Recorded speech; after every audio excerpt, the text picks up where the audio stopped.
hello, boobies. Like, whoops. That'd be great. Did you just say hello, boobies? No, newbies.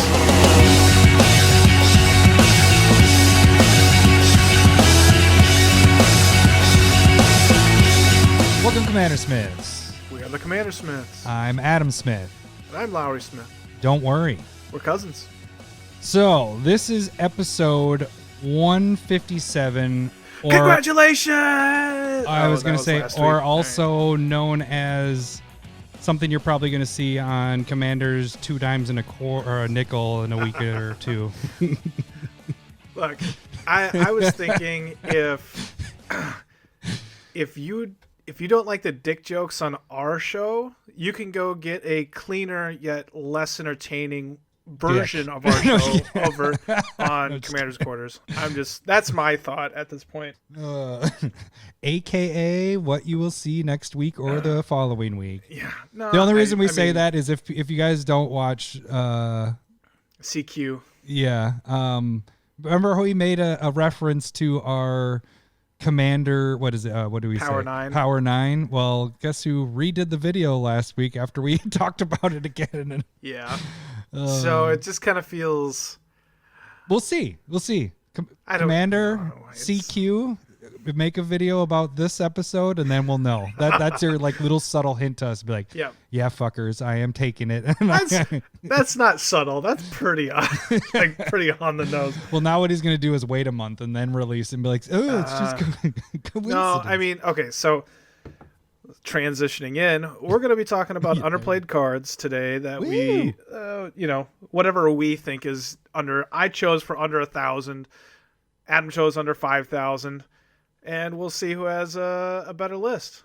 Oh, is that we're competing no, now? We're not. I didn't know that's. Well, guess what? Here's the thing. Mine has more because mine are all over 1,000. So mine are used more. So mine's better. That's probably decent logic. Yeah. And then what else are we doing? We are doing Stump the Smith, which is a listener by Nick Bundy. Actually gave some stumps for me to use on you. So since we're a little bit longer with our one spec, because what are we doing for one spec here? We're going to talk about the secret lair that is available for purchase currently and ends like 22nd, I want to say. So it goes for like a week? I believe so. I think it was the 22nd or shit. I had it. Oh wait, I have it up right here. So it goes. Yep, 22nd. Okay. So we're gonna go through that, and then kind of what we did with the other super drop that was a couple months ago. We're gonna kind of pick out our one spec to kind of put your marbles in on that one. So it might be a longer episode because there's a lot of cards to talk about. We'll go through the secret layer ones pretty quick, but gonna go through the pricing of it. So that's why I think it might be a little longer because I have a price breakdown of all the cards on those and kind of deciding if it's worth going in on any of those. So anyways, anything interesting happened with you this week, Lowery? Well, I'm drinking this sticky icky beer. That's a good point. It's from Ven Brewing. It is called East Coast Chronic. It's a New England D IPA. Why? I don't understand why there's a D in front. D in there? You just always. Why is there a D in my IPA? Yeah, that's how you get start. It out of there. With Eureka, Columbus, and Mosaic, it's at 9%, and I got a hand or like a can. That's a full gripped can right here. It's like a barrel. Nice. It's just like yours, right, Lowery? Just a full. Oh no, mine's much smaller than that. Mine's like a root beer barrel candy piece, and this is much more like.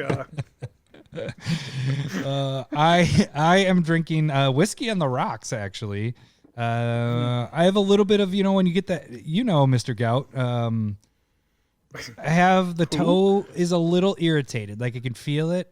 And I have volleyball in 2 days, so I don't want it to flare up. So I'm not having anything like pop or beer or anything like that. But I'm having. Does hard alcohol not affect your gout? No, it's more of the stuff you mix with it is the biggest thing with those.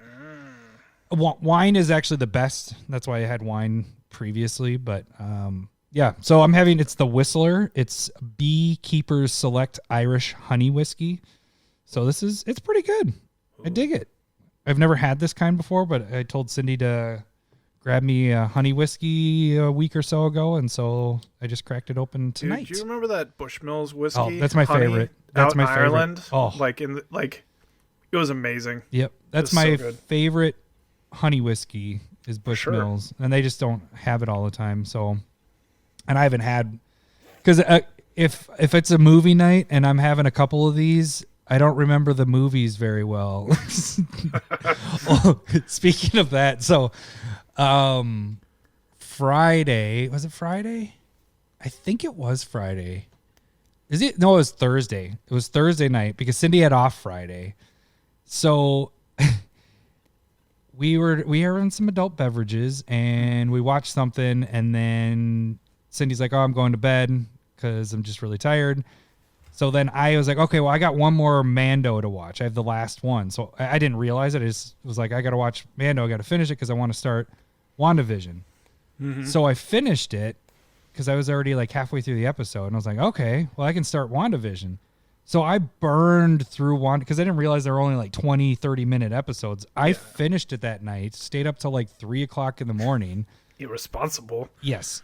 But then I watched the recent episode this week and I was like, I don't remember what happened. And so I went back an episode and I watched and I was like, I don't remember any of this. And so then I went back another episode and I watched that whole thing. I was like, I don't remember this either. So I blackout basically watched WandaVision. You got done. You're like, oh, that's really good. And then afterwards, you're like, I don't remember any of this actually. Oh boy. Yeah. I might be getting my weeks mixed up because I think I had already been caught up because we talked about WandaVision last week after the episode. So this might be a week ago. So now my blackoutness is really kicking in. It's all coming back. But yeah, whatever. I rewatched them this week, realizing that I didn't get them the week before. That's all right. Really good show though. Really good show. And you guys that are more into the Marvel are teaching me more. Not that I'm not into Marvel, but we've talked about it. I'm more into X-Men. And, and I wasn't into comics. If you don't like this about the MCU or anything, you're not a real fan. I don't know how to gatekeep. I'd like to be better at it just because they're fucking jackasses. But yeah, this is a pretty amazing show. So I think if you guys aren't watching it, definitely jump on that. I actually might have Cindy watch. Somebody was saying that in Discord that their wife doesn't even like Marvel. Was that number 2? It was number 2. Yeah, I think so. And I don't even have my own number 2. Hey, number 2 button up. But now they're going back and actually. Hey, number 2. Yeah. Watching those. Yeah. Okay, that was number 2. Yeah. Yep. So. All right. Should we just jump in the episode since we have a lot here? Let's do this. Okay. I got a pretty sweet new opener. You ready? Well, no, we still got to do our tags and thank. Oh, you're right. Okay.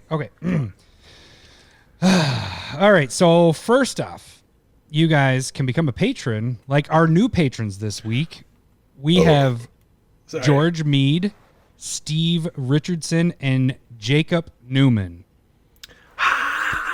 No, welcome to the Meat Force. Thank you. That's I kind of.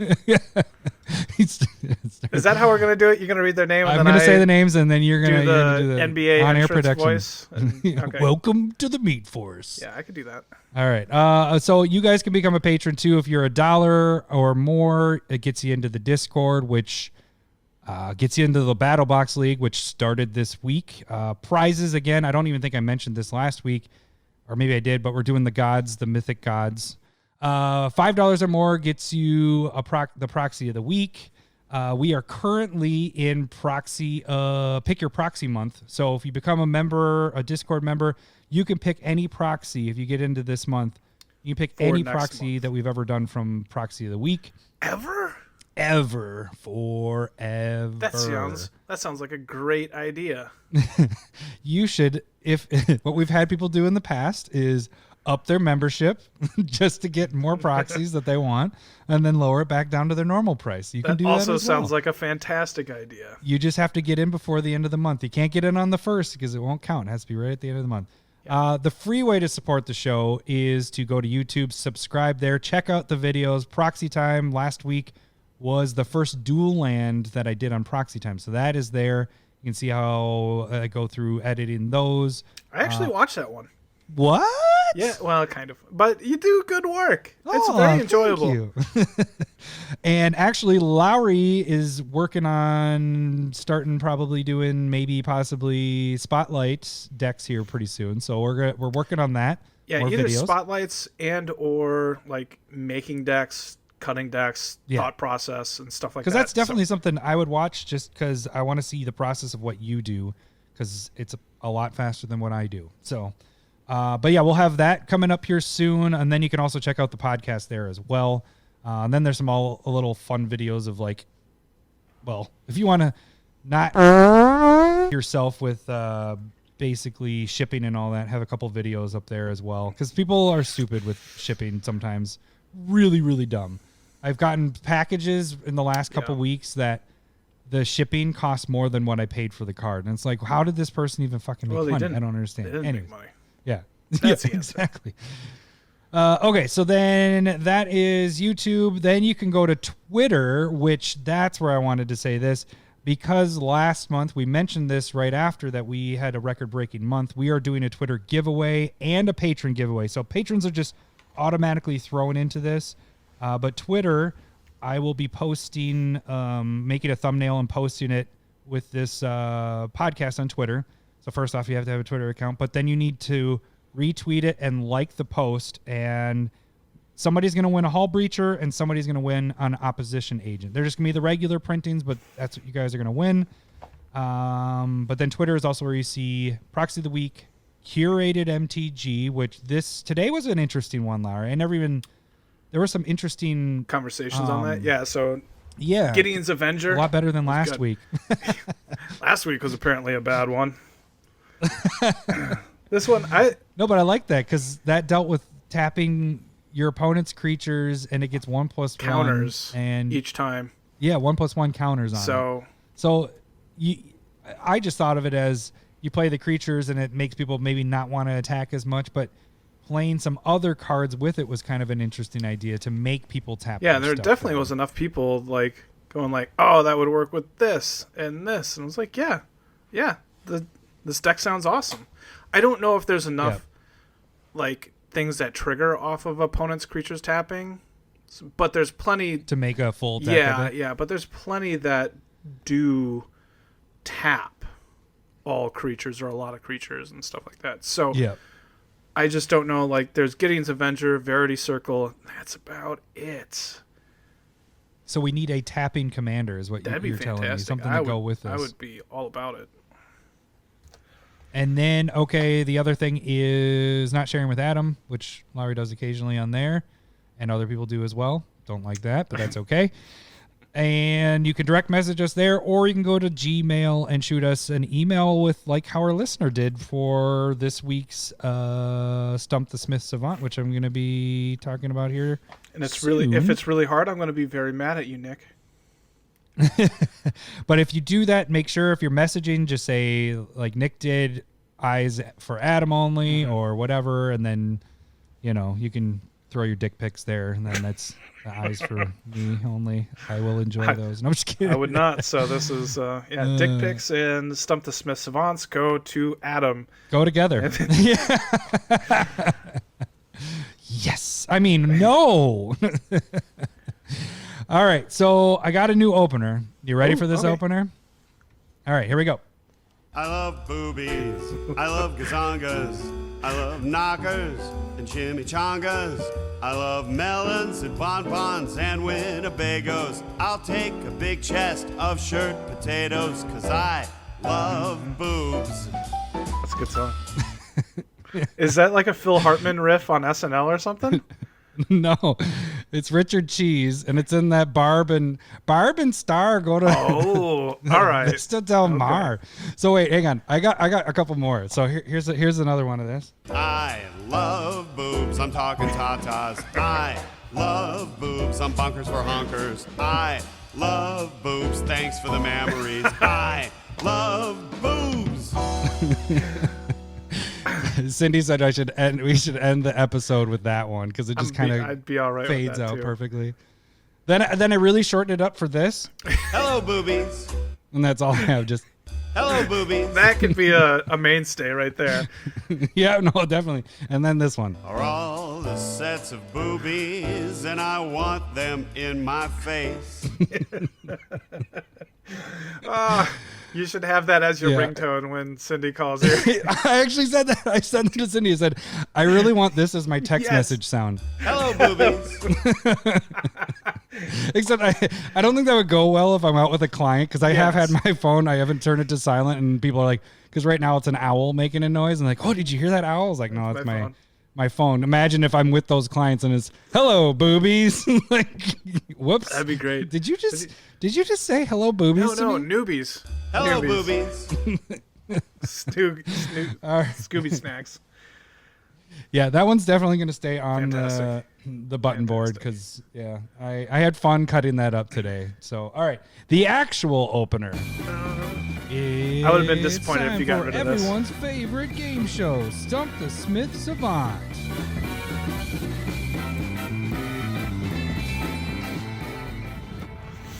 All right. Stump the Smith Savant. What we do here is I read the flavor text of a card. Lowery will try to guess what the card is just by the flavor text and asking yes or no questions. I can only answer yes or no. Every no I give him is minus 10 points. And then every clue I give him is minus 5 points. He starts with 100, and points really don't matter, but that's just how we do it. So, All right, Drew Carey. it's like what you said before. It's whose line is it anyway? All right, so this week comes from one of our listeners, like I mentioned before. Nick Bundy sent me two, but we're gonna he sent me two, so I'm gonna get through one. If you go quick enough, we'll get to the second one. Otherwise, I'll save that for next week. All right, you ready? Let's do this. Knowledge is cruel. It will break your heart and test your allegiances. Are you certain you want this curse? Ooh. Knowledge is cruel. It will break your heart and test your allegiances. Are you certain you want this curse? So this to me sounds like it's like a card drawing card, Wow. but it also Owen Wilson. wow. He gets paid $1,600 every time he says wow. Does he really? Yeah, I just looked this up too. It's right around that point. It's like it's $1,360 I want to say. He said X amount of I got words. paid He's that made much. X amount from movies. They break it down per word, and wow is the most said word that he says. So it's like 1,300. That's crazy. He gets paid per wow. Wow. Okay, so it's card drawing, and since it sounds painful, I want to say that it's black. No. That wasn't a real question yet, but I will take it. You better not take points off that. Minus 10. Fine. Why can't you just let me muse a little bit? Is it a well? Okay. Does it draw cards? Yes, that's why I did the Yeah. wow. Well, I'm officially asking now. I was just working my way through it. Gotcha. Do you want this knowledge? Obviously, this card is not red or white because they don't draw cards. Wow. That's what I should do for the new thing. I'm going to get I'm writing it down. Owen Wilson. Wow. When you get one right, I'm just going to hit that. Wow. So is it a blue card?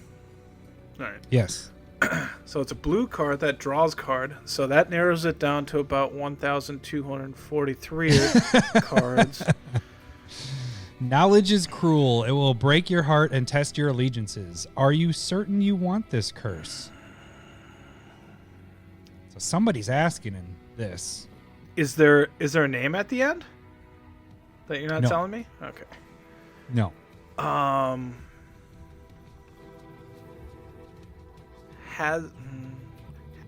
Has this card been printed in a Commander product? Yes. Okay.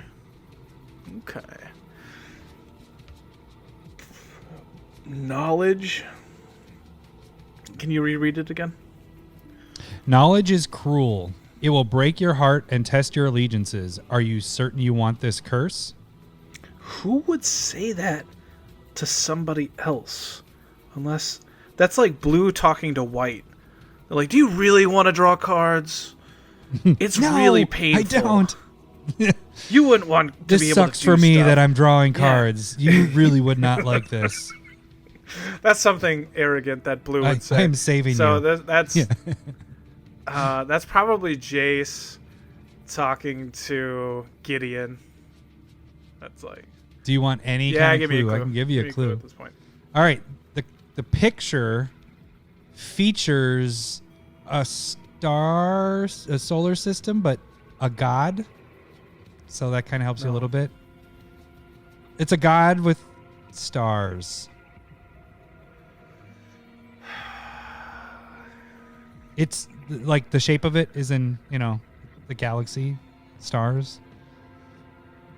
So it's like all the recent gods. It's not going to be Ilhrog or anything like that. Oh, but that's red. But you know what I'm saying? Like, there's only a couple gods that have blue in them that have the solar system, the stargazing stuff. But does that help you figure out, even if you figure out which god it is it going to help you figure out what the card does? Think so. Or what card it is? Is it Thassa? No. And then there's... But it's a blue card.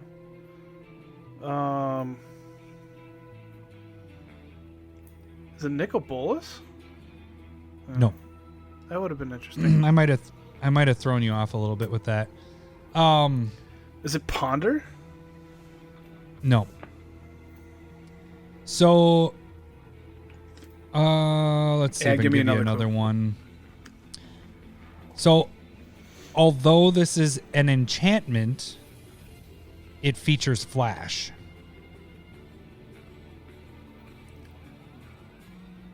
What? This draws cards? Mm-hmm. Crufix? Yes. Okay. All right. Is blue colorless? Dictate of Yes. Crufix? There we go. Got Yeah, nice. All right, let me get you the next one really quick because we pushed through it. So this one's really short, and I will give you one hint before we even start this. This has been one of your picks over the years as a replacement for another card, and that is the reason why you picked it. It's very short. Ready? So big. Okay. All are welcome. That's it? Yeah, that's really short. It might not help you, but I tried to give you more of a hint before we even started. So it's a spec that you had. It's a spec, or is it a replacement card? I think it's both. I bought in on it because it's a replacement for another card that is really expensive. It does a very similar thing. And we went in on it because it was kind of a spec. Not since we've been doing maybe it was when we were doing the cast. We might have had this pick probably a couple years ago. Okay. So it sounds like something nice. So is this a white card? No. That's disappointing. Is it a green card? Nope. All are welcome. Mm-hmm. All are welcome. Is it a rare card? It is. That doesn't help. That's just making sure it's not some stupid common. All right, so it's not white. It's not. I forgot what I asked you. Not green. Okay, it's not green. All right. Those are the nice colors. They're the friendly colors. All or well. I'll take a clue. Okay. So the picture features what looks like an old time, like a building. But I've actually never noticed this until Nick pointed this out as one of the clues. In the background, it is what looks like probably an Eldrazi, and most likely it's Emrakul. That I have never noticed until he pointed that out. He said, it looks like there's tentacles. And I was like, holy shit, it's Emrakul. And I never noticed this on this card. So that should help you narrow down what sets it's coming from. So this is probably Shadows over Innistrad? No. Or Block? It's Eldritch Moon.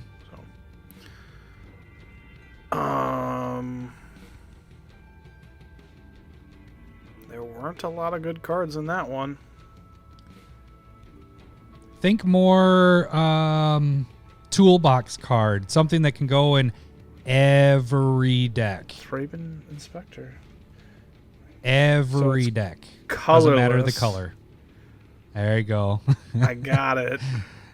And in the perfect spot to put it in every deck. Meaning it's not an artifact. It's a... Well, Eldrazi. No. It's not an artifact. Oh, it's a land? Yes. What? All are welcome. I know this. The flavor does not help at all. That's why I have to give you a little bit more clues with this. It's a land. All are welcome.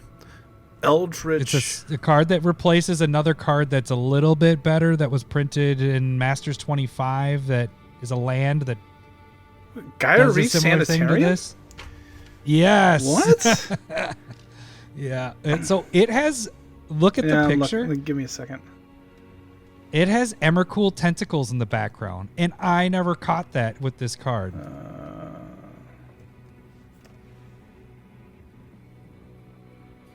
Yeah, I would have never gotten that. I wasn't sure if you had ever noticed it because No. I sure hell I did not see that before. But it's totally tentacles. It's on both sides of it, and I was like, "Oh fuck! Well, that makes sense. It's Eldritch Moon, so that's when Emrakul was in there too."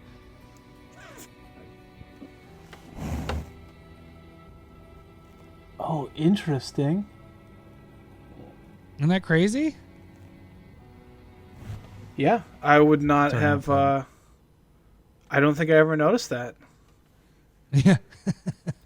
Very nice. So yeah. So thanks, Nick. That was You stumped me. The all are welcome is pretty tough, but the first one you did pretty good. Some hints and lots of wrong guesses, but it's okay. There was a lot. What was it anyway? Dictative crew fix. Oh yeah. All right. Should we get to our next segment? Yes. I love boobs, I'm talking tatas. I love boobs, I'm bunkers for honkers. I love boobs, thanks for the memories. I love boobs. So that might be our new, if we don't have between, a segue between. It's not going to be that hard segments. rock anymore. Yeah, it's not going to be box stopper. It's nice and, Hello, boobies. Hello, boobies. Yeah, no, All that right, is a good so- feel. I hope that style of music comes back too. Have you listened to Richard Cheese music? No, What? No. Okay. Do yourself a favor. Write it I down. never do. Okay. He does like rap songs or rock songs, but sings them like that, but then changes the lyrics a little bit, but he sings dirty songs and like songs that we know, that we grew up with, but sings it just like that with the piano and everything. Well, that's definitely a Will Ferrell skit from back in the mid '90s. Yeah, but so he does like I wanna fuck you like an animal, like does like the Weird Al kind of thing, but it's all piano and him actually singing it all nice and classical. It's like, hey, I could hear this in like a nice little bar, but then you hear the lyrics and it's like, oh, it's talking about very it's our what we grew up. Yeah, it's.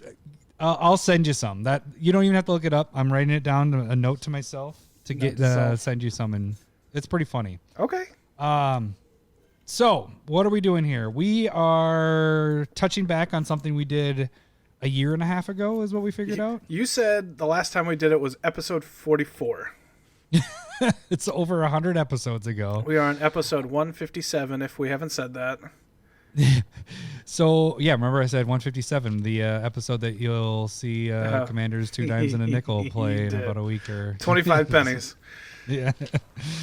All right. So what we are going to do here, we're doing it a little different than when we did it 100 episodes or so ago, if you remember that.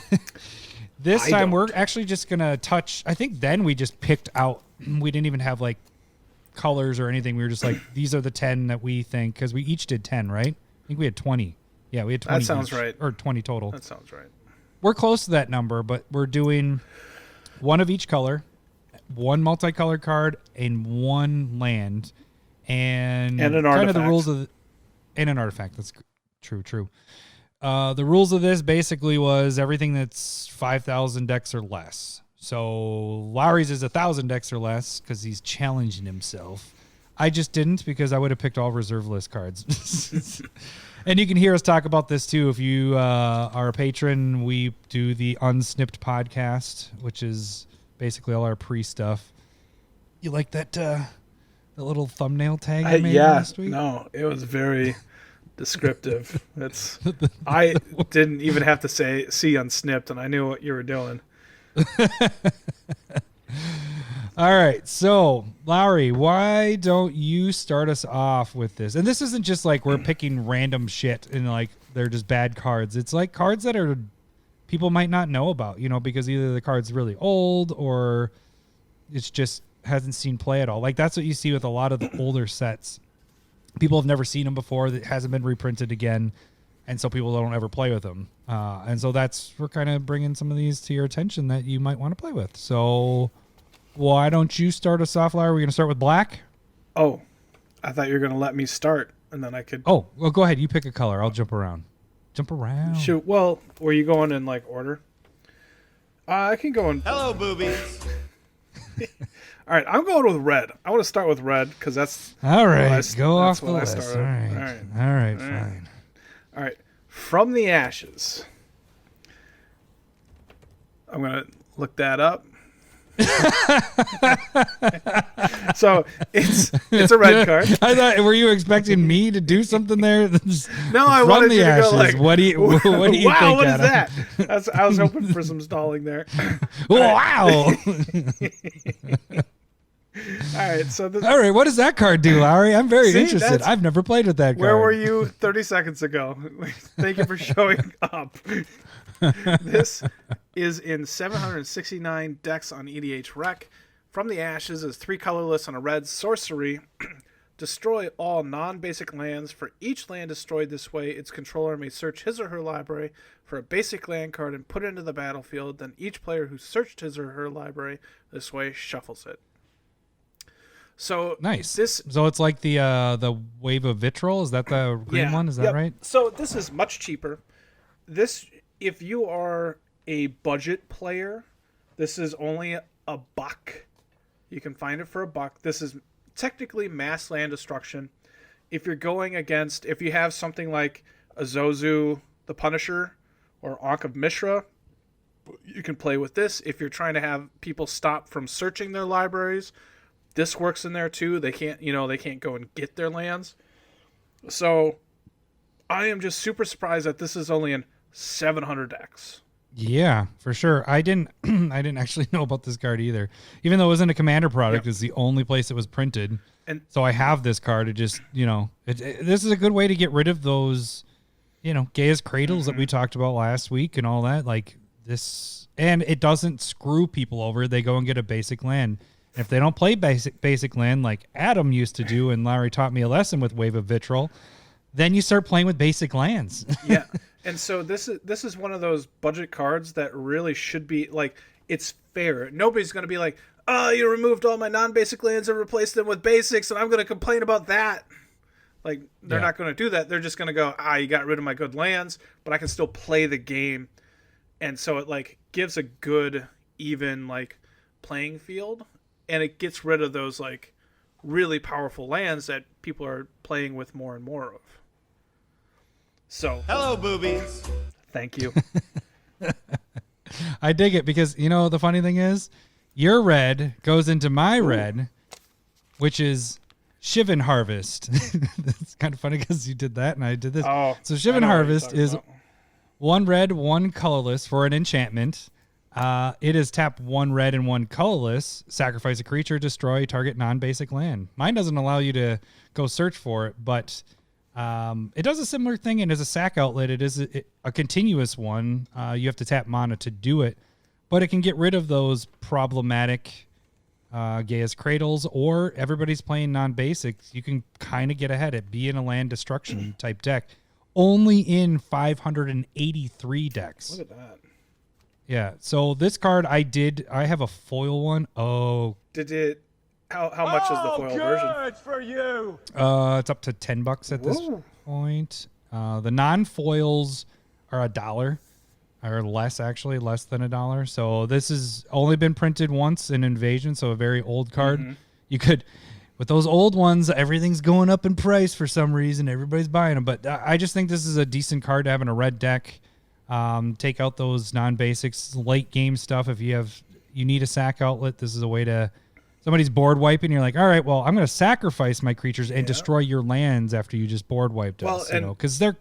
gonna have non-basics. And this is the type of card that I would put in to like a stealing deck where you're stealing people's stuff and you're like, well, I also sacrifice your creature and destroy one of your non-basics. Destroy your own land. Yeah. Turn into the big dick. Yeah.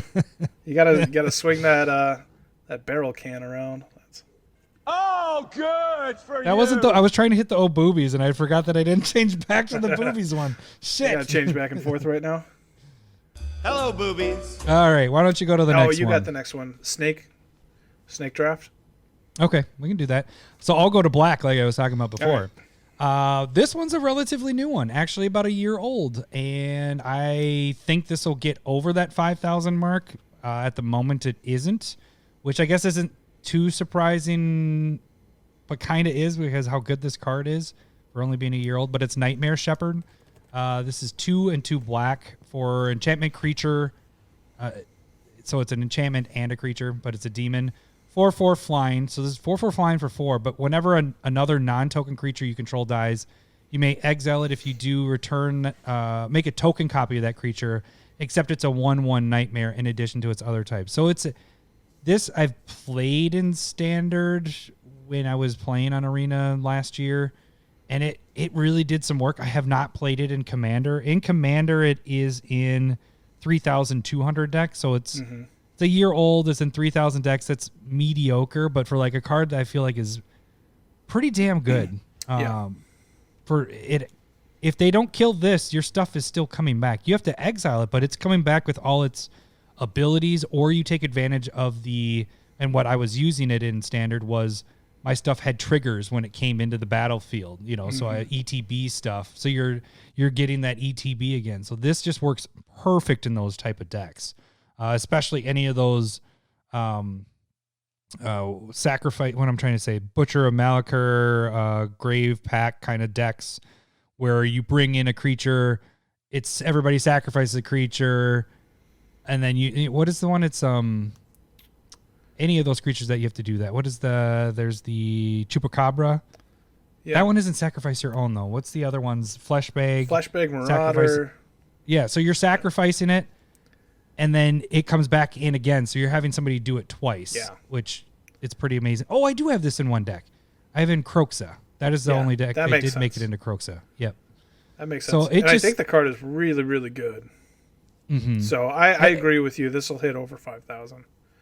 Yeah, at some point here. That's it's why under $1 as well. I put the rule in, nothing in Standard.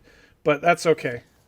What? When did this rule come in? I didn't hear this rule. I texted you that. That's okay. That's okay. You don't... Okay. Hang on. You know what? Let's do... I got one that I was on the fence with, and since we'll do that, let me just say this one. Royal Assassin. I've talked about this one before. It is an old school card. It's only in... This has been around forever, and it's only in 2,800 decks. Really? So a Royal Assassin is 2 black and a colorless, and tap, destroy target tap creature.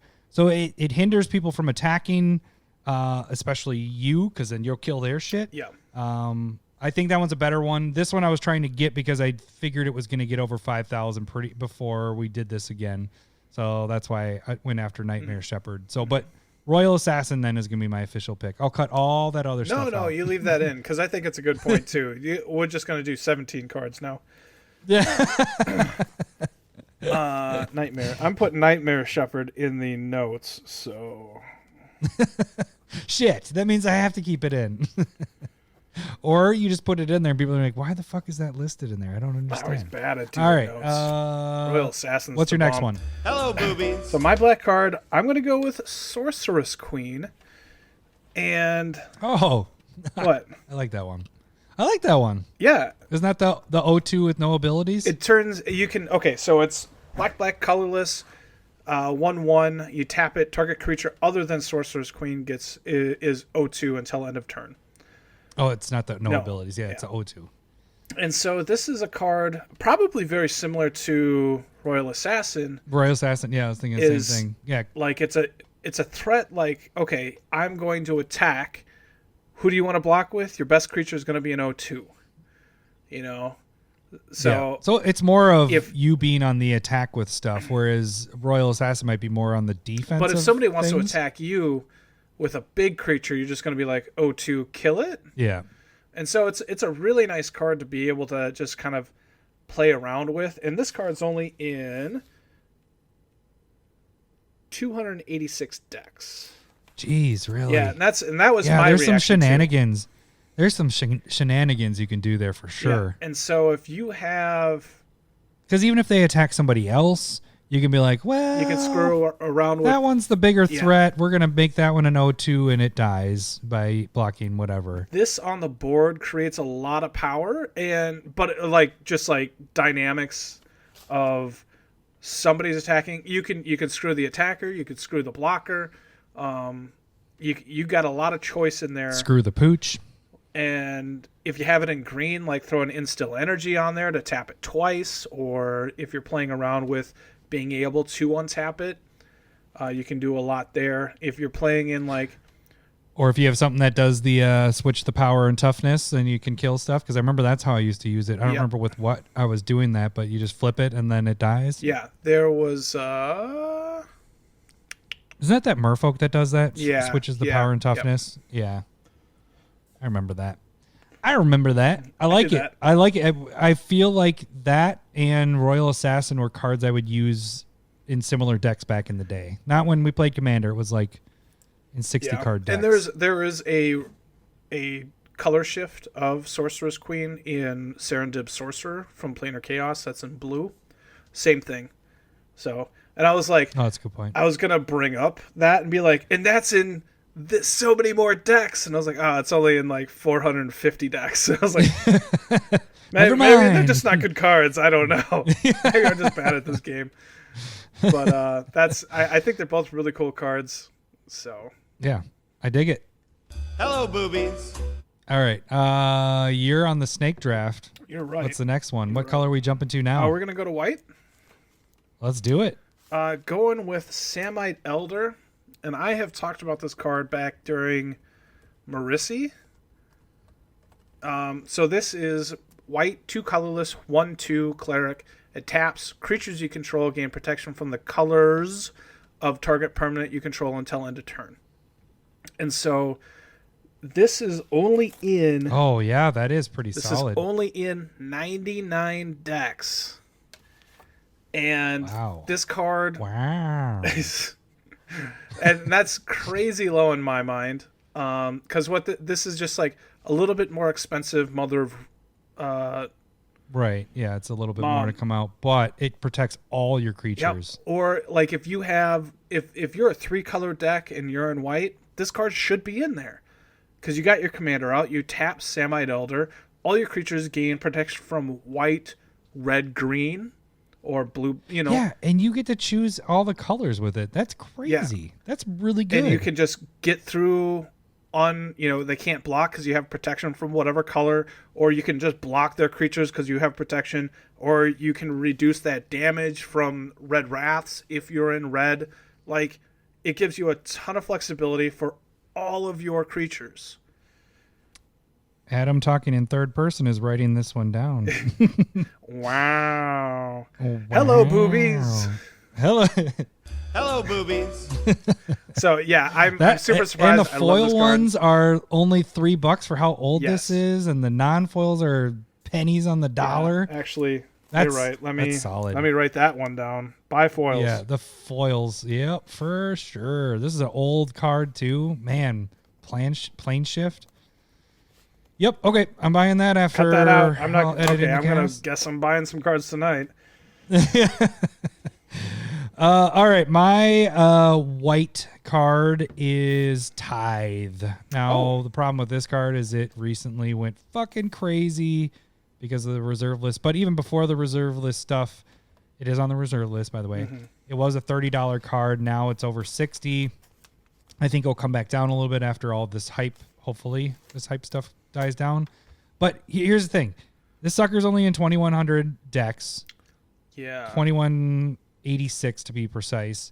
It's one white for an instant, and it's search your library for a planes card. Doesn't say basic planes, just says search your library for a planes. That is used in green, not for one drops. Like this is a one drop. But then it says if target opponent controls more lands than you, you may search your library for an additional planes card, reveal those cards and put them into your hand, then shuffle your library.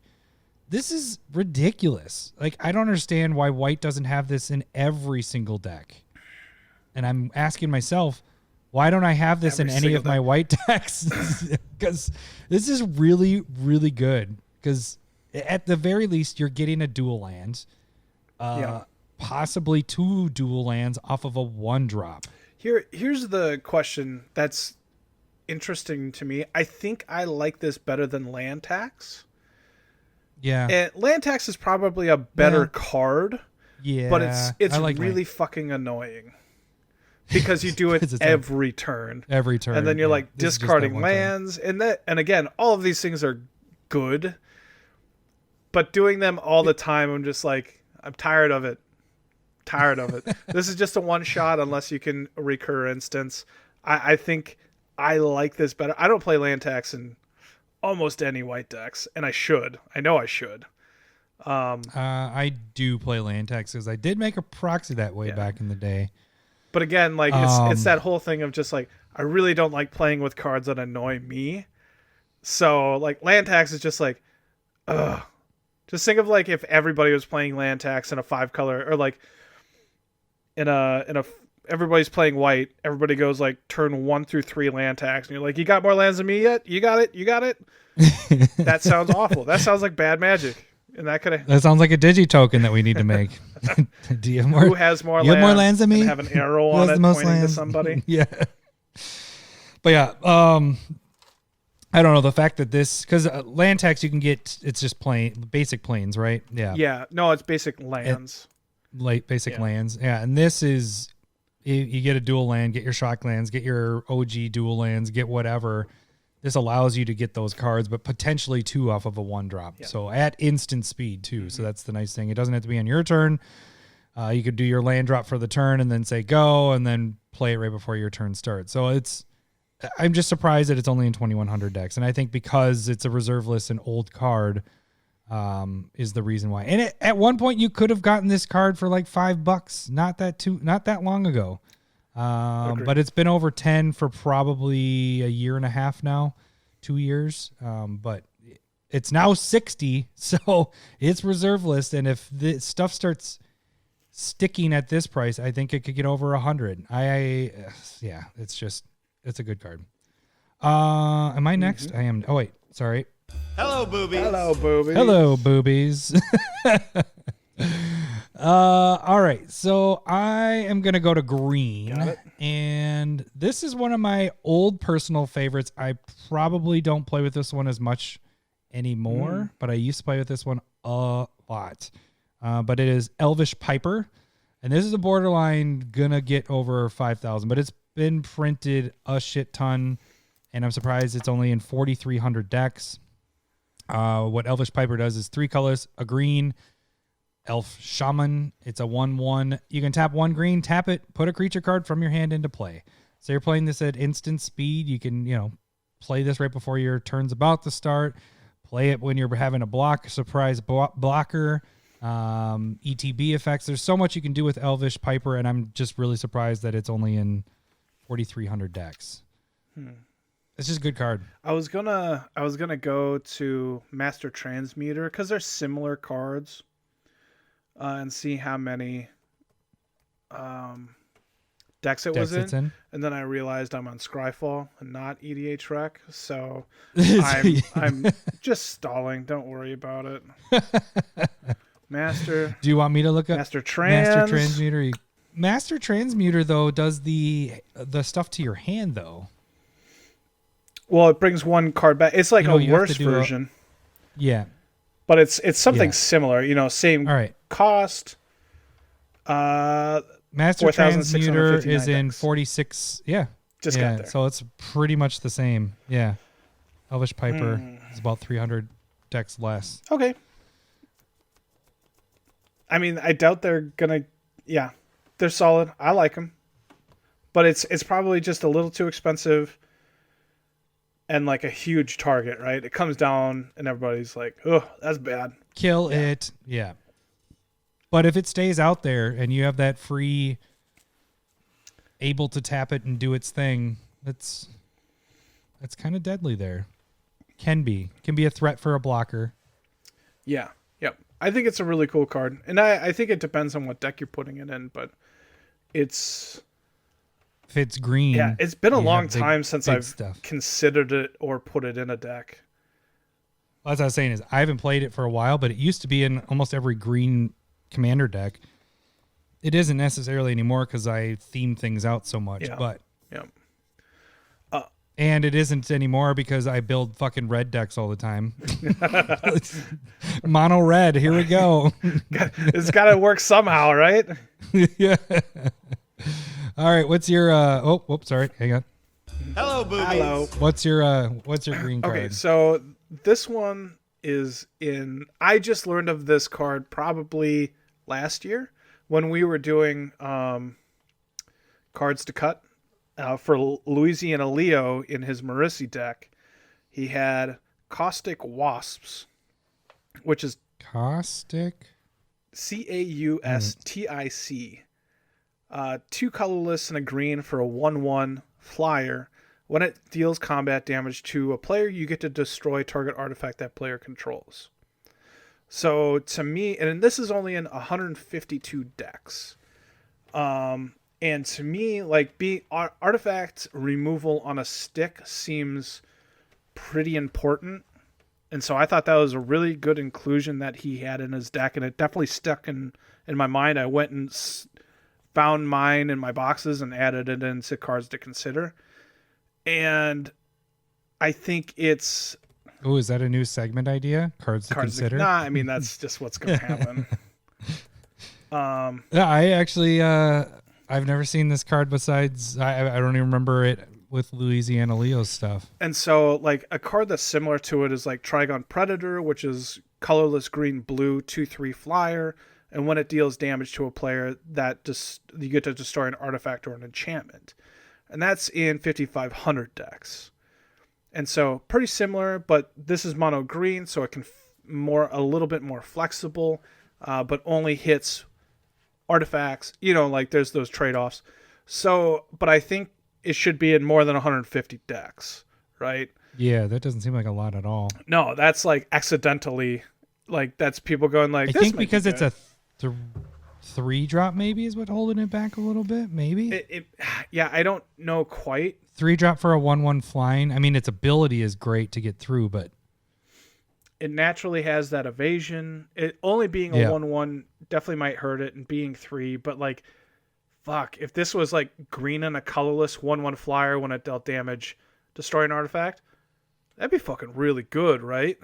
Yeah. And it's just one off, and yeah. And so it might be a little expensive, but again, in comparison to Trigon Predator in 5,500 decks, like I feel like this should at least hit 1,000 instead of 150. Yeah. Again, foils are only $1.50. Non-foils are like 25 cents. Caustic Wasps. Hello, boobies. All right, what's your next color we're getting to? I think we only have blue left. Blue. Yeah. All right. Yep. So going with a card that we talked about in replacement cards, I believe. No. It was off color. Remember that off color segment that we did? Yep. Nope. And so this was off color Wraths, and it is Yep. Fade Away. Yep. I remember it. So Fade Away Fade is blue, Away. 2 colorless sorcery. And for each creature, that creature's controller pays 1 or sacrifices a permanent.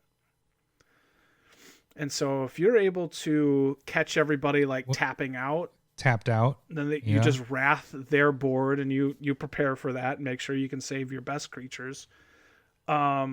It's cheap. And this card is only in 611 decks.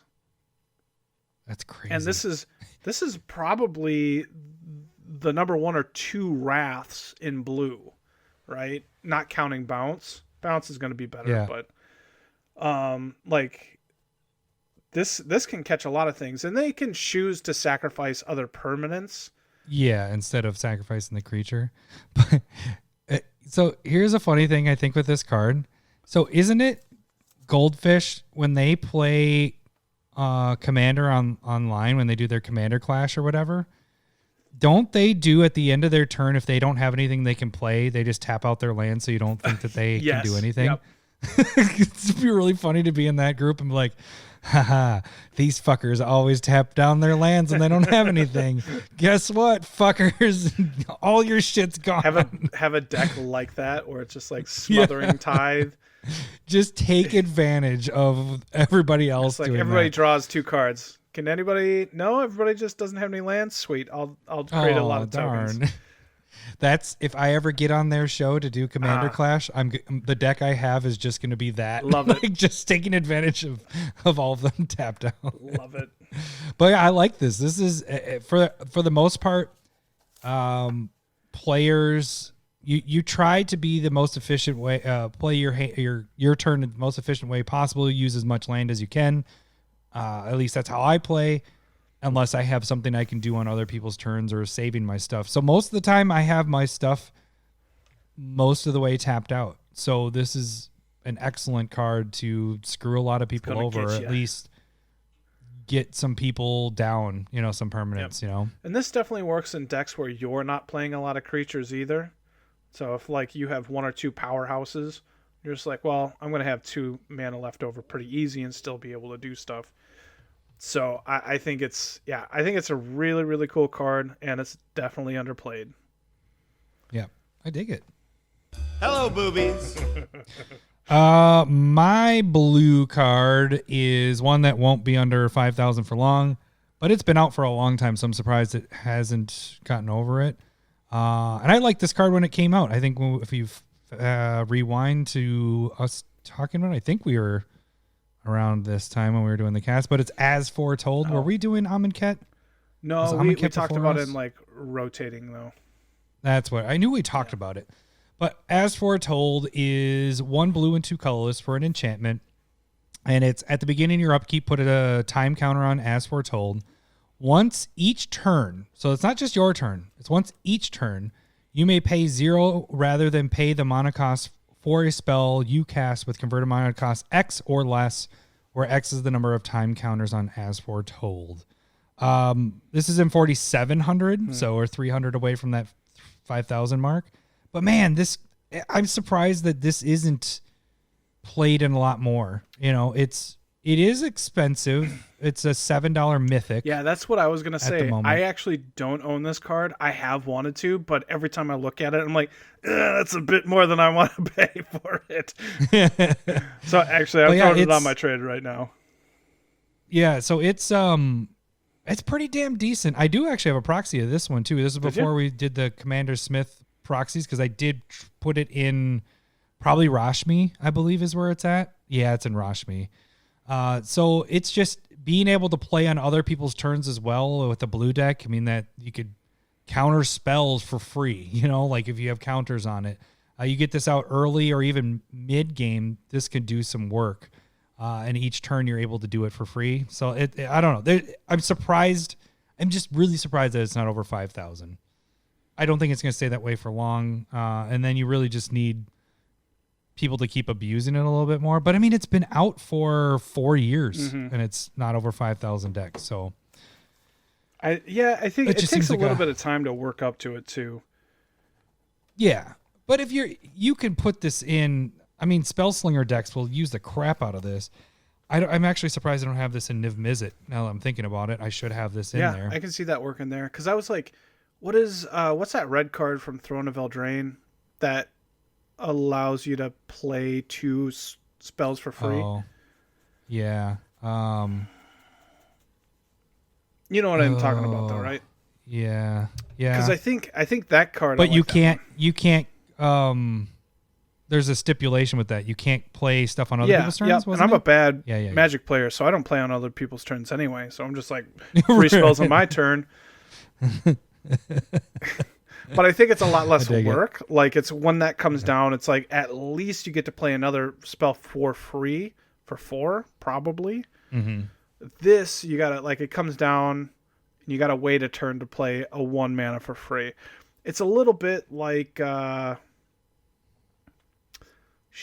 keep on thinking of these cards that I don't remember the names of. 1 mana, and then it's a legacy staple in Merfolk.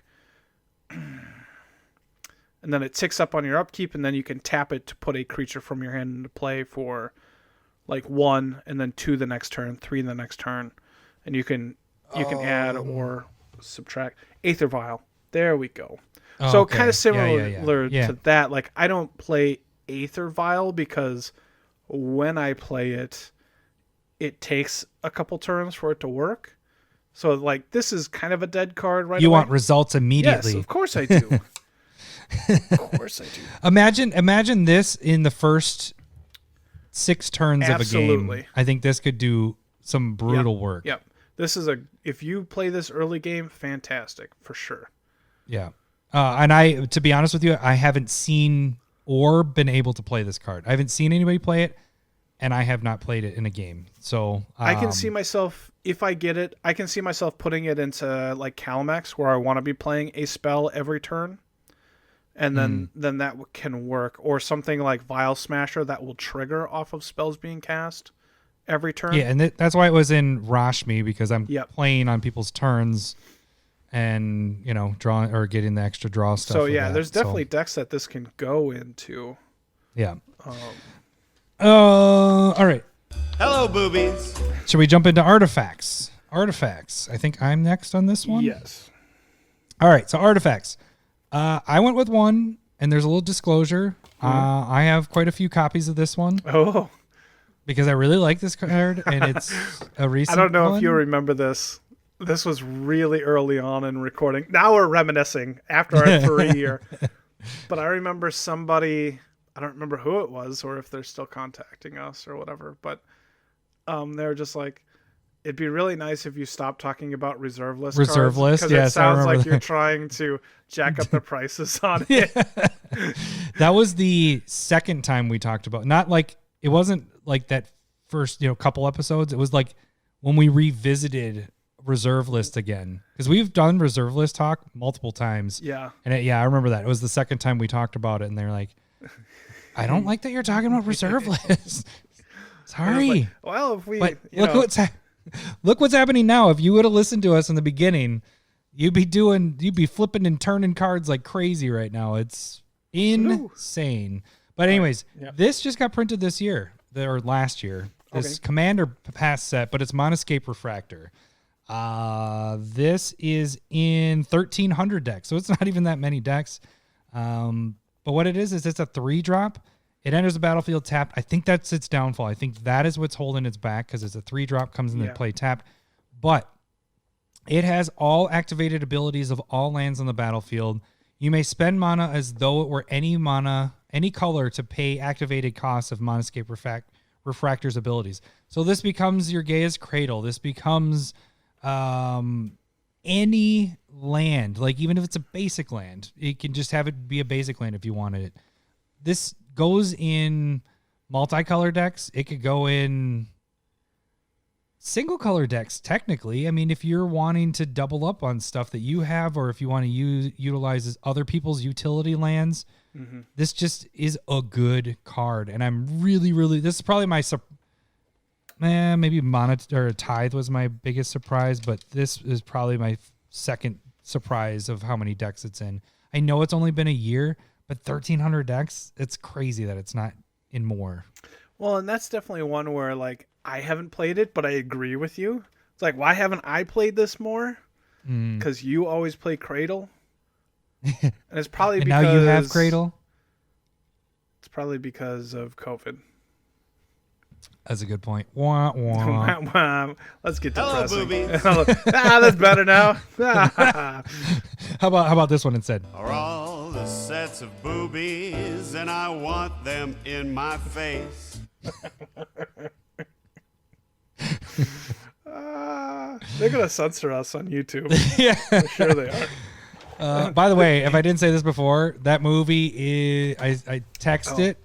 Yeah. Hilarious. If you like dumb humor, like Zoolander type movies, Sydney and I were watching it and we're just like halfway in or a quarter way in, and we're like laughing because of how dumb it is, and we're just like, what the fuck is going on? There's just it's I don't even want to ruin anything because there's so many parts to it where it's just like, it's crazy. But if you want a feel good movie for right now, to just leave your brain at the door. Don't bring your brain. Don't bring your brain. Don't bring your Leave brain. that. It isn't Bridesmaids type movie. It's more Zoolander, where it's just like, I hated Zoolander the first time I saw it. Then at my college, when I was going to UW Milwaukee, they had it on the TV station, the college station or whatever. Yeah. And it was just playing constantly. And after like the second or third time, I was like, this movie's fucking fantastic. And so it grew on me. And this movie just right away just reminded me of that. Anyways, back to Monoscape Refractor. I think the downfall of this card is because it comes into play tapped. Mm-hmm. And maybe people not realizing that it is every land that's out in play. Well, because we didn't realize fucked that. It up. We did the whole thing. We're like, I don't know if I really like that. Da, da, da.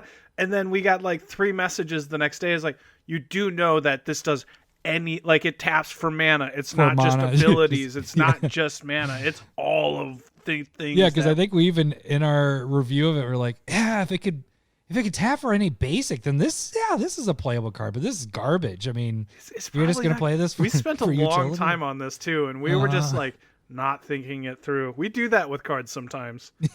Where we spend a long time on it, not understanding. We're like, no, none of that is what's going on.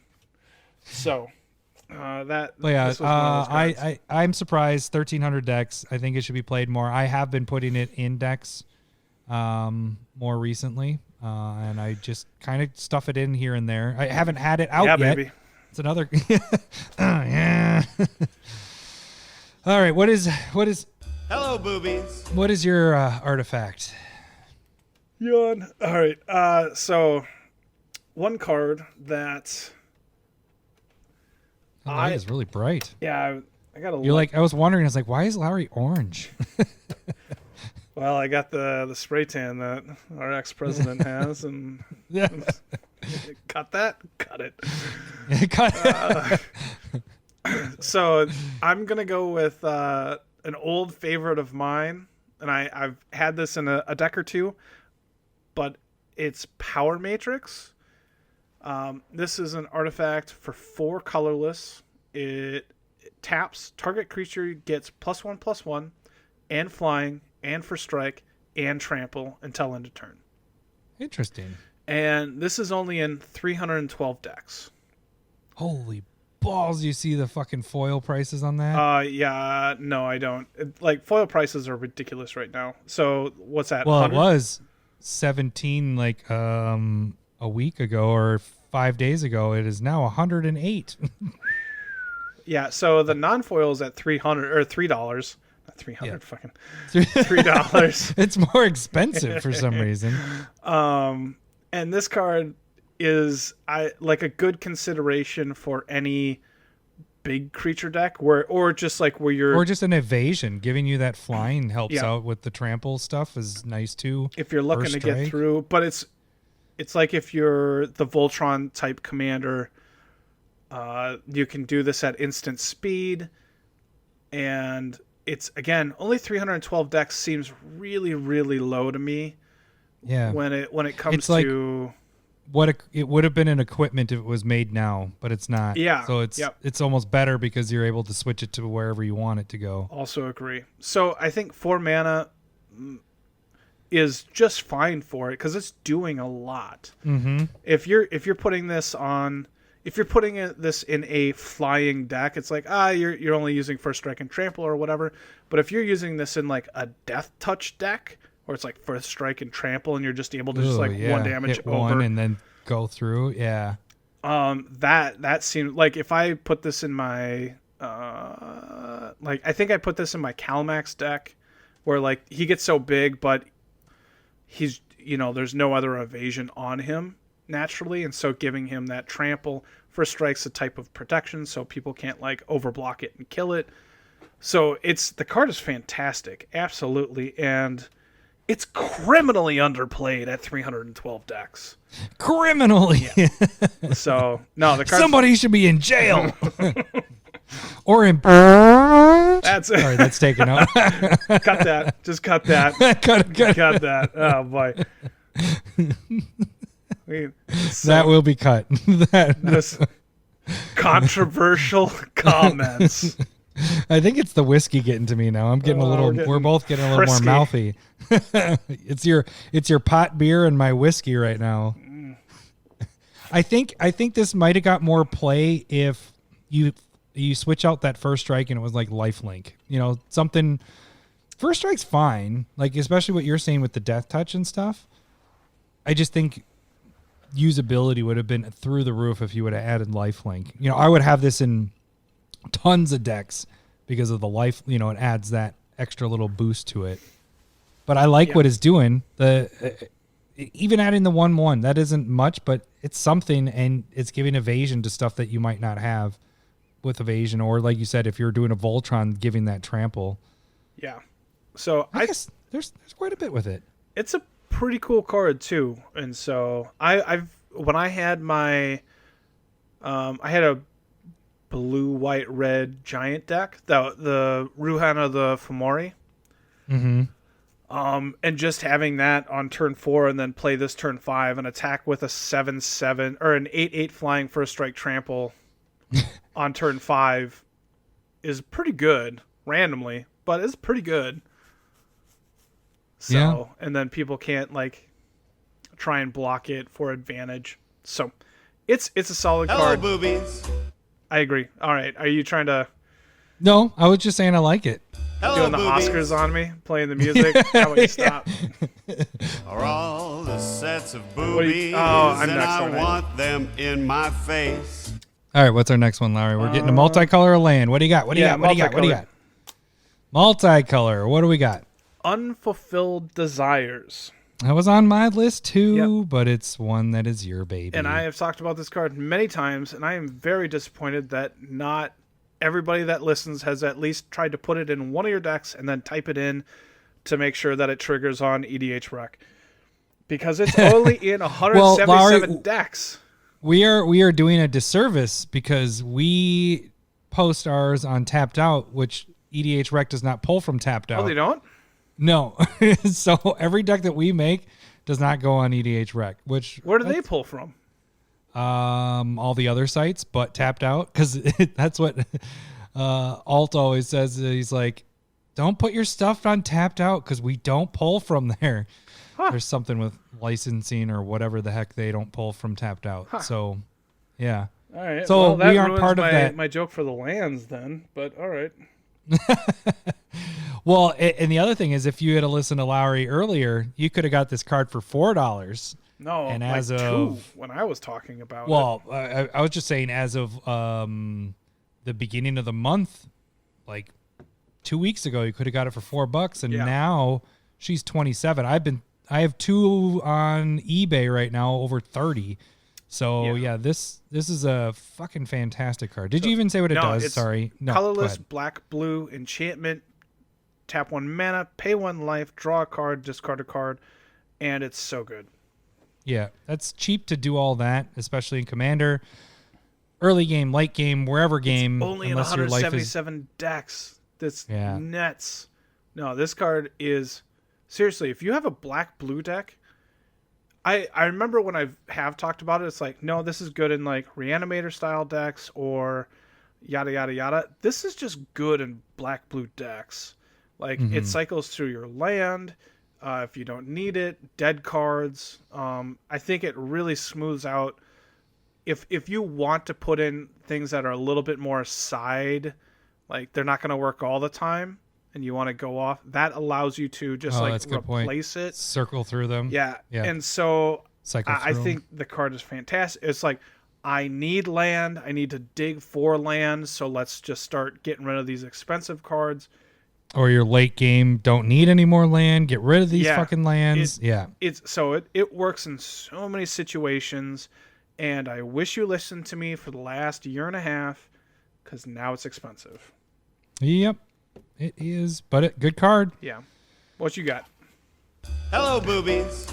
Yep. All right. I am sticking on that reserve list spot, and it's a card that I just really found out about, but you had talked about in one of your decks that I didn't hear you talk about. But was it Femeref Enchantress? Oh, Femeref? Yeah. Femeref? Enchantress. So it is 1 green, 1 white for a 1/2 Enchantress, and it's whenever enchantment is put in the graveyard from the battlefield, draw a card. Doesn't have to be just your enchantments. It can be any enchantments anywhere. You draw a card for it. For a 2-drop for that, this is in 612 EDH rec decks. Reserve list card, you can get it now for 20. It was around 10 just a little bit ago. But this, I'm trying to decide. Like, does this just go in? You're playing enchantment heavy, but it doesn't have to be enchantment heavy that you sacrifice your own enchantments. It can just be you're playing a lot of enchantments. But everybody plays. I guess it also depends on your meta a little bit. If everybody's playing enchantments and people have destruction for that, yeah, it's one of the more difficult things. I think out of all the things that people destroy, enchantments are on the bottom of the list. I feel like Agreed. Creatures is number 1, artifacts number 2, enchantments is number 3, and then planeswalkers is probably number 4 to destroy of things. But they're played a lot less as well. Yeah, so it just instant, and this isn't an enchantment, so it doesn't fit into that part. So if you play this and then you're like destroy all enchantments, this doesn't get affected. You draw all from everybody's enchantments that are on the board, and we play a lot of enchantments. We just don't play a ton of removal of the enchantments.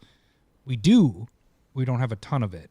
Yeah. So I just think for 612 decks, if I'm playing a green white deck, yeah, I'm going to be playing a little bit more enchantments because it kind of adds a little protection to my stuff. But I don't have to be an enchantment focused deck. It's not going to be, this is my enchantment deck. It could just be, hey, I'm playing about 15 enchantments in this deck, 15 to 20 or something like that. This fits in there a little bit. And maybe I have removal to take out other people's stuff. So that I was kind of surprised that it wasn't even, well, it's just an old card and it's a reserve list as well. Yeah. I think I would prefer to put it in just in like enchantment themed, at least a heavy sub theme. So like if you're running creatures with a bunch of auras, I think I would want at least 20 in there, including going after other people's stuff. Question for you though is the new Nico, is that a foreshadowing to what's to come with shards? What? Because the shards are enchantments. What Nico creates, they are enchantment tokens. And so you can sacrifice them and draw a bunch of cards with Femeref enchantment. Yeah, that's really cool. I like Nico a lot. I purchased one back on Friday. That's my my league deck. It's pretty fun. I've only played 1 game with it. It should be cool. Yeah, like gaining 2 life and drawing a card for 2. Like, No, it's not gaining 2 life. No, it's just drawing a card. No, you scry 1 and then you draw. Oh. No gaining life. Yeah, Scry one and then draw a card. Yeah. That's still pretty good. Yeah. I mean, you're filtering to the top. You're like, when I did it, both times one time I scried to the bottom, and the other time I liked what was on top. So I love the scrying and then drawing ability with it. But anyways, what I'm saying is, like clues is making shards kind of a foreshadowing to something that might be coming. If that becomes more of a thing, I could dig that. I wish clues were more of a thing, like a evergreen type thing. I wish shards were kind of now I like this idea as well. But anyways, back to enchantments. If those got sacrificed, you draw off of those. Yeah. It's just a card that I am surprised it's not in more decks. Well, I do. Yeah. And there's definitely a lot of enchantment style decks. And this should be in basically all of those. And it fits in those colors too of the ones that you have that are enchantment. Because like the big thing about having like decks that are super reliant on enchantments or artifacts is if you get wrathed, you're the person way behind.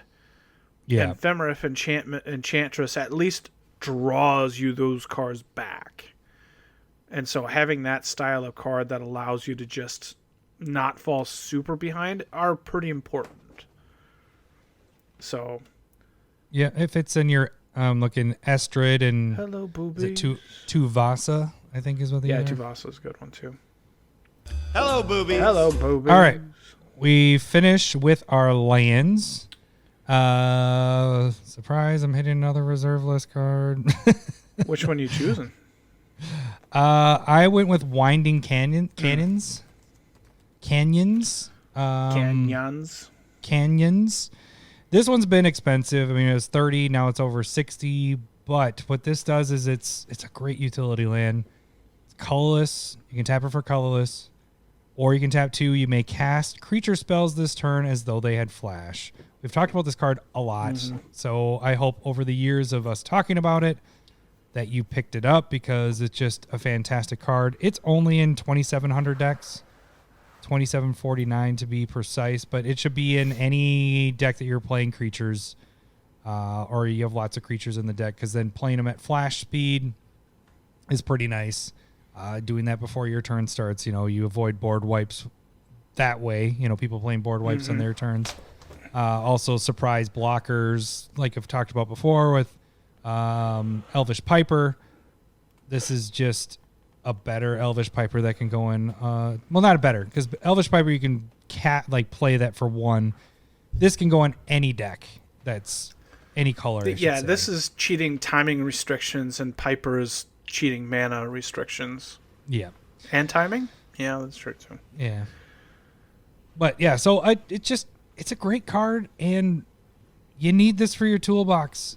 Get proxies of this.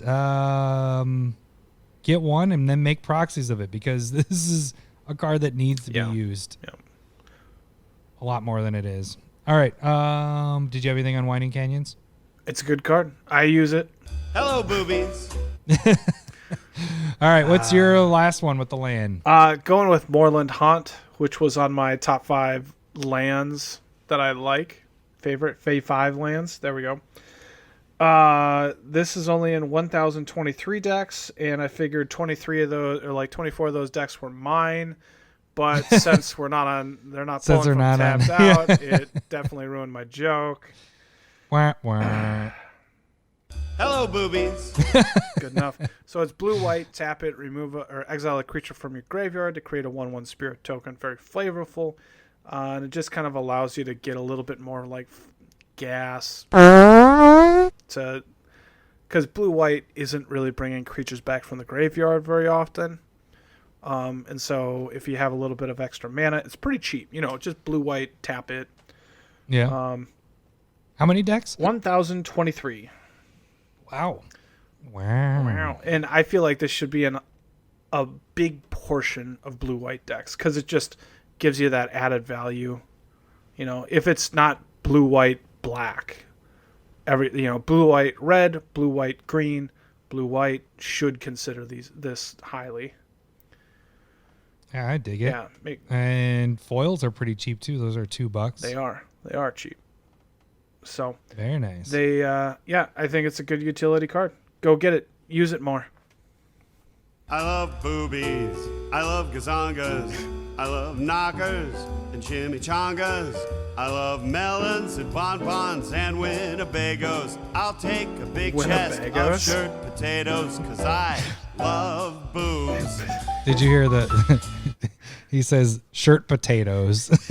I've never heard him called that before. Not either. Oh. Shirt potatoes. All right, we got to move. God damn it. I told you this is going to go long. We're at an hour and a half right now. I don't know if you've looked at our time yet. I hear everybody listening cheering. I'm like, oh my God, this is the best episode ever. It's just keep it going. Well, it is. There's a lot of boobies. Keep it going. Yeah, that's true. All right. Let's go with the shorter one. What? One Spec to rule them all. All right, so we are doing a Secret Lair breakdown. You like that? No. Nah, this is better. Hello, boobies. Hello, boobies. All right, so if you guys don't know, Smitten Super Drop, Secret Lair Smitten Super Drop just got revealed. It actually is on sale right now you're listening to this, as long as you're not listening to this next week. So it goes until the 22nd. And this is 5 different drops. We're going to go through this pretty damn quick because we're really fucking long on time. So we're just going to kind of tell you what the cards are. I'm going to give you guys the prices and what the actual prices for comparable cards are, and then Lowery and I are going to pick our one specs on those. Lowery, do you want to start with one of them? Just grab one and start saying what's in it, and then I'll say the prices and stuff. Okay, so actually, why don't we do it this way? You read what's in it, and I'll say what the comparable prices are on each of those and what the prices are of that one. Let me pull it up. Let me pull it up. I didn't come into this prepared. Okay, let's go with the Showcase Kaldheim Part 1 Foil Edition and or not. You can just say we can do the foil. I'll go over each foil and non-foil, so just do what's in that. So that one. It's Kaldheim like showcase frame of the Titans, and this one is Euros the head of it, so god of whatever, Titan of Wrath, and that's going to be banned in just everything other than Commander. Right. Then there is Primeval Titan, which is banned in Commander, and then so this is our banned one. Yep. Except we can play with Euros, so that's fine. Yeah, and then there's Frost Titan, which is a not very good ban. So yeah. So the they dropped $5 because they said Euro is gonna be banned. This one's cheaper than the Showcase 2 that we'll get to. So this is $35 for the foils, $25 for the non-foils. Yeah.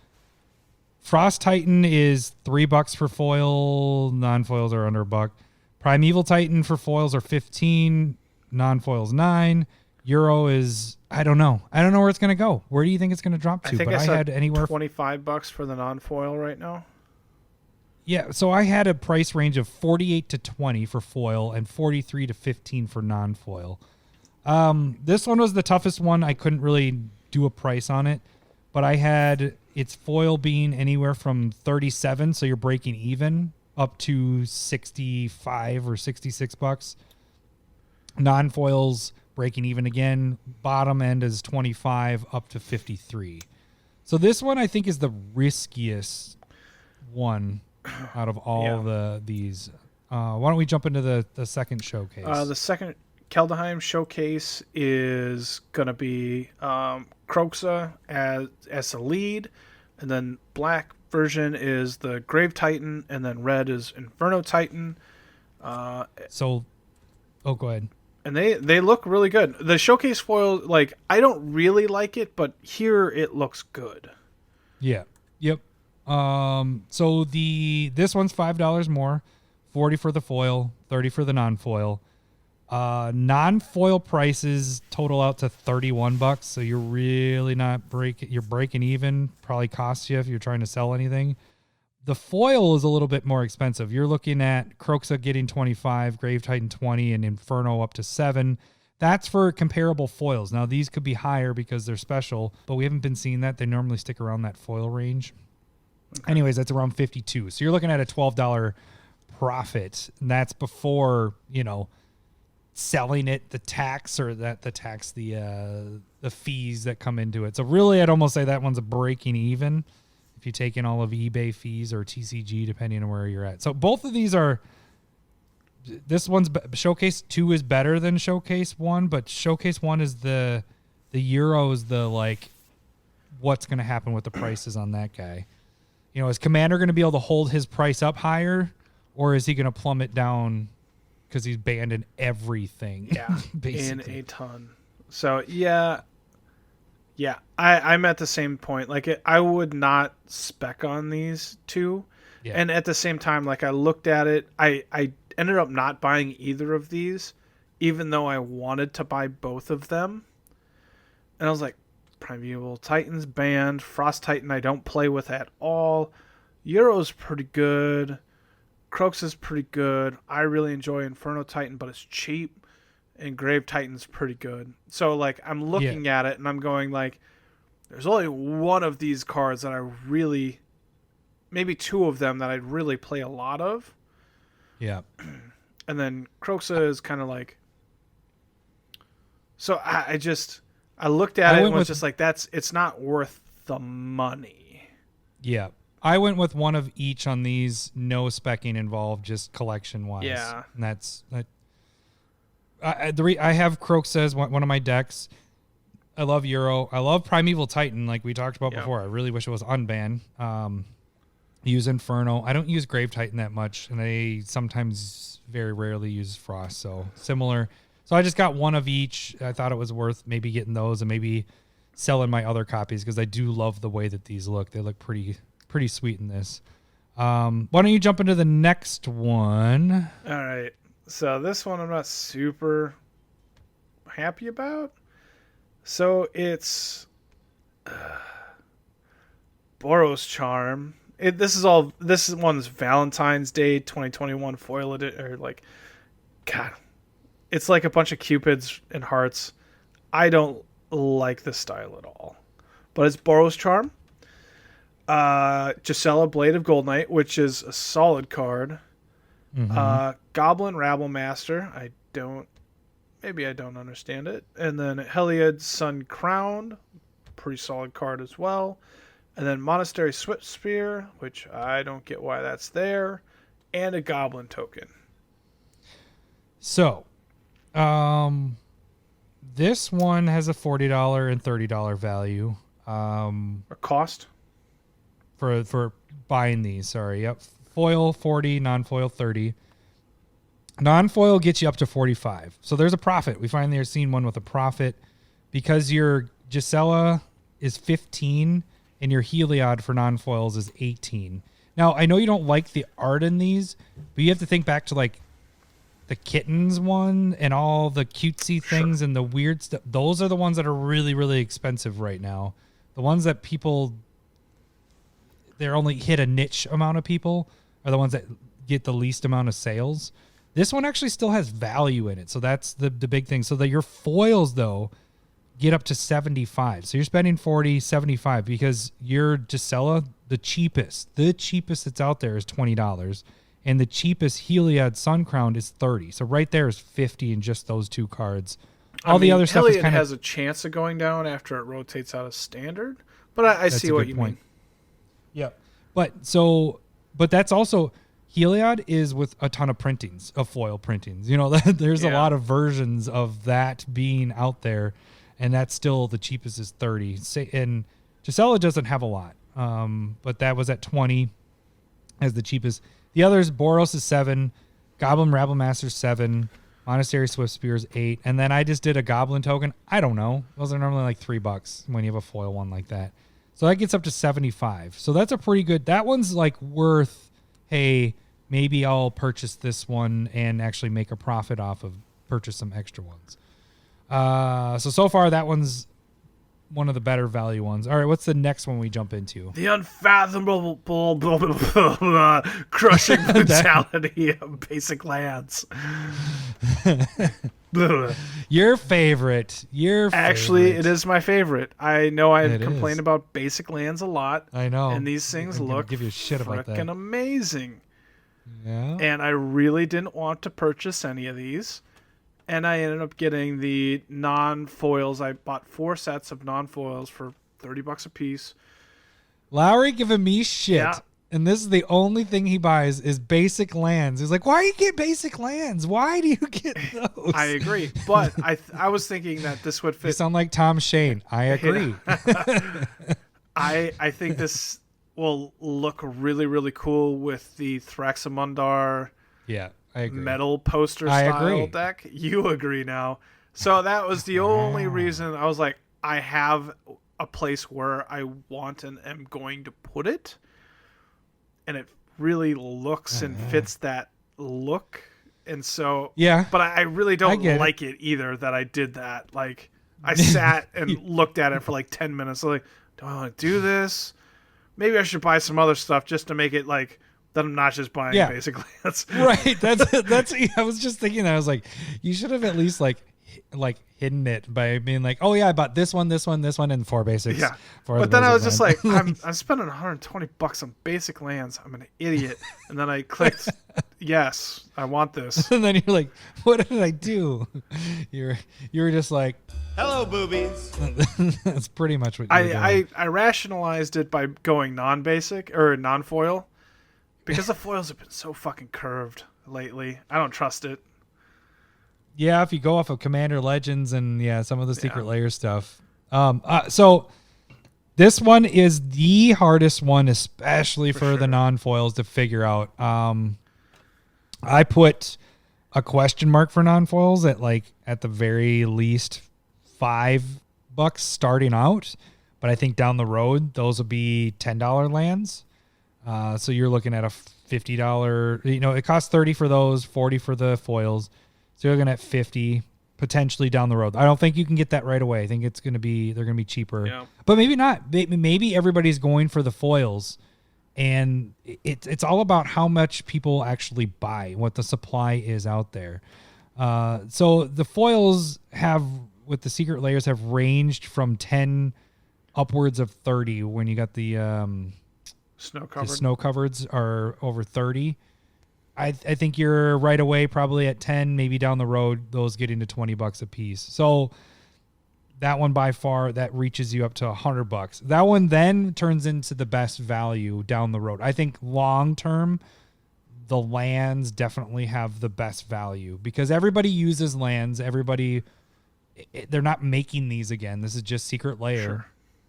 So they these do are seem only to be go up. doing more basic lands specialized. So it could be the everybody special, so nobody special, so you're not like focusing on it. And I have noticed that the unglued basic lands that look absolutely fantastic, like they're our favorite lands. Unstable? Yeah. Is that the one that you bought? Unstable, the full art ones? Yeah. Those are like the mountains were going for like $2. Really? I might have to pick some up. That was my thought. I was looking around today and I was like, oh, that looks good. The problem with those is the foils of all those are $40 a piece. Well, I'm not going to buy the ridiculous foils. Yeah, I'll just take the regulars for... No, the regulars are fantastic. Who was saying that? Did I see that on Twitter? Or was that... I think it was on Twitter, that saying like house rule, like making a card that just says all my basics are snow covered, but I can play with any basics. Yeah, it was on Twitter. I don't recall... I liked that idea because I was like, because I really do love the unstable and I'd play with those all the time. But now because of snow covered and the potential benefits to it, I love playing with the snow covers as much as possible. Yeah. But anyways, that's a side note. All right, the last one. What do we got for that? Bunch of fairies. Bunch of fairies. Very, very, very rad. That's bad. I don't get the rad part. That's pretty bad. Yeah. Okay, so this comes with Glen Alondra Archmage. It has Mistbind Click. It has Spell Stutter Sprite. And it has Vendilion Click. 40. There's only foils for this one. Only foils for this one. I was tempted by this one, too. So this one, I did both just to kind of give you an idea. Non-foil prices are 9, 10, 2, and 10. So what Larry said there, Glenn was 9, Mistbind is 10, Spell Stutter is 2, and Vendilion is 10. But the foil prices, that brings you to 31. Foil prices, Glenn is 20. Mistbind only has one printing. That's the hard part with that one. But that one's also 20. Spell Stutter is 3, and then Vendilion is 15. So it brings you to 58. So that's better. That's probably the third best out of the lineup here. Again, I only got one copy of this one just to have it. Yeah.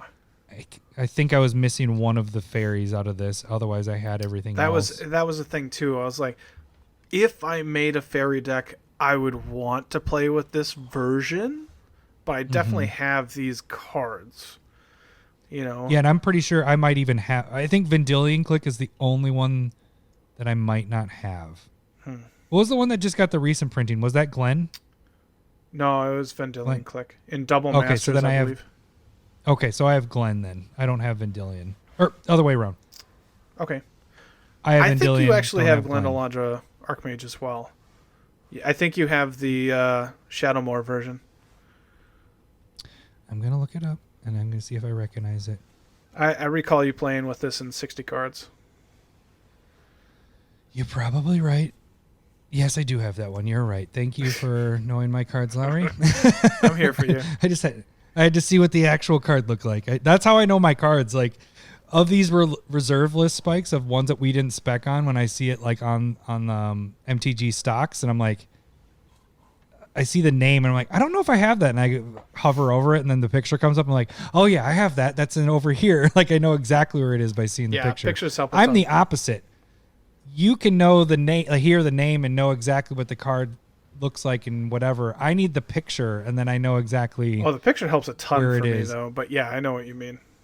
Yeah. So, okay. So let's get to the one spec part really quick here, because we're really long again. Hello, boobies. What Long boobies? One spec? I wonder. Did you pick? I'm gonna go with the basic lands, probably foil. What? Yeah, I know.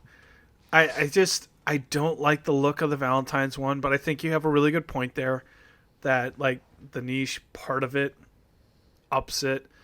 The fairies need a lot of help in my mind to really recover. But I think these basic lands really look good and cool, and so